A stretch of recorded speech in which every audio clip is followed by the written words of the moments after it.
As you can see, you've got your chip bag. You'll pull your chips out of the bag.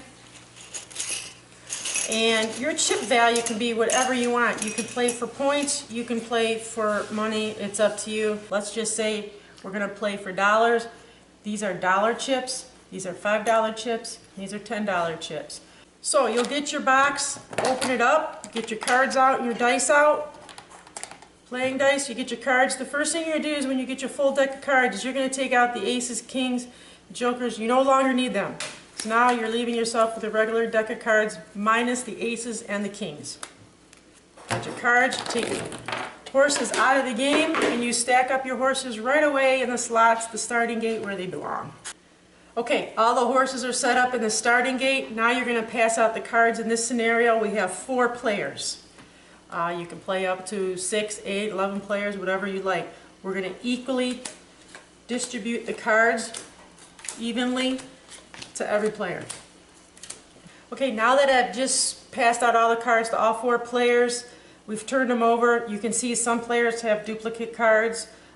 That's okay, that's good for you because you would win half the pot rather than just a quarter of a pot if the 12 horse wins.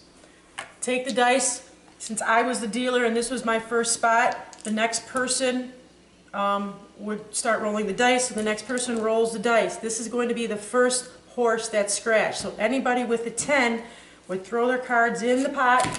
This guy had 2 10s, he throws his cards in the pot. He doesn't lose any cards. You take the 10 horse and you put it in the pays 1 slot. This horse is out of the race. After that 10 horse was just rolled, the next player would roll the dice. This player would roll the dice for the second horse that's going to be scratched, and it's a 5. So this 5 horse is out of the race, which means anybody who has a 5 card is also gone, and these cards are out of it.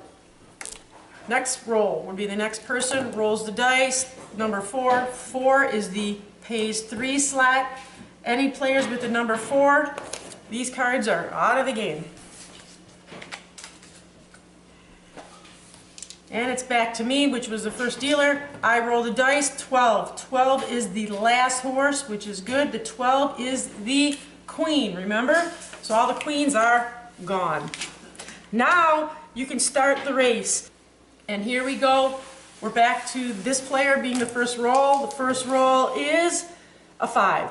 Guess what? 5 pays 2. Here's 5, here's pay 2. I take my 2 chips, I throw them into the pot. And here we are at the next player. The next player would roll the dice. Is a 10. Again, the 10 is pay 1, as you can see, pay 1. So this player would pay 1 to the pot. So the next player would roll the dice, and the next roll is a 7. So you take your number 7 horse. He's not one of the pay horses. You move him, and he starts the game. This player pays nothing, and the dice moves on to the next player. Okay, I just rolled an 8, and an 8 is the winner of the game.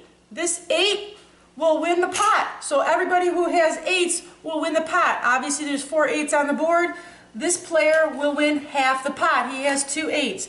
This player will win a quarter of the pot, and this player will win a quarter of the pot.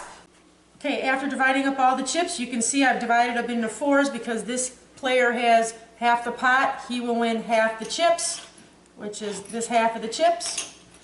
Goes to this player. Congratulations. This player has 1 8.